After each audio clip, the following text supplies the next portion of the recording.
Face à la persistance de la pandémie à Covid-19, il est important d'intensifier la communication pour atteindre un grand nombre.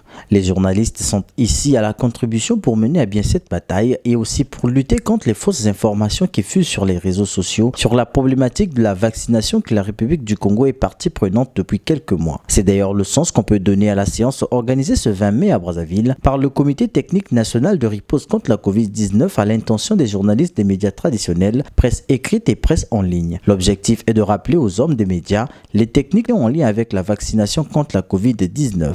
Vous êtes sans ignorer qu'actuellement dans le pays, il y a des doses de Sputnik 2 qui ne sont pas disponibles pour ceux qui veulent prendre la deuxième dose. Il y a beaucoup de choses qui se disent. Donc c'est ce genre de briefing à travers lequel plutôt, nous essayons de mettre à la disposition des professionnels des médias la bonne information, le bon message pour rassurer tous les candidats qui sont en attente et aussi, pourquoi pas, sensibiliser sur le bien fondé de la vaccination.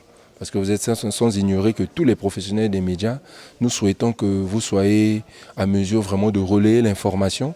Si au niveau communautaire, les choses ne se font pas ou se font, ça devient comme des activités complémentaires qui permettent vraiment d'augmenter l'audience au niveau du grand public.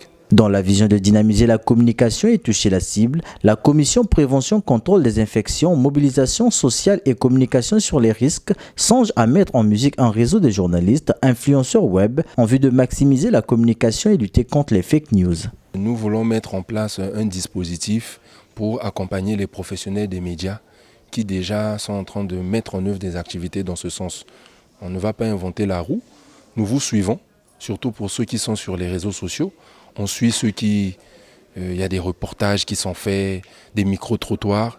Et sur la base de ces activités qui sont réalisées par ces médias, on essaie de voir comment on peut les accompagner, quitte à ce que ce soit des moyens logistiques, que ce soit des moyens d'accompagnement en termes du matériel, comme pourquoi pas les tablettes, mettre à disposition des tablettes pour accompagner de telle sorte que l'information soit fluide, facile et accessible à tous.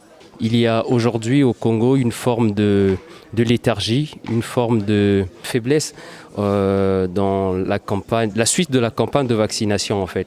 Les populations, une très grande partie de la population semble encore très hésitante. Donc des initiatives comme ça permettent aujourd'hui à recadrer un tout petit peu notre façon de communiquer, notre façon à nous de traiter et de donner de l'information aux populations. Cette série de briefings sur les techniques de communication axées sur la vaccination concerne tous les maillons de la chaîne de notre société pour lutter au mieux contre le coronavirus.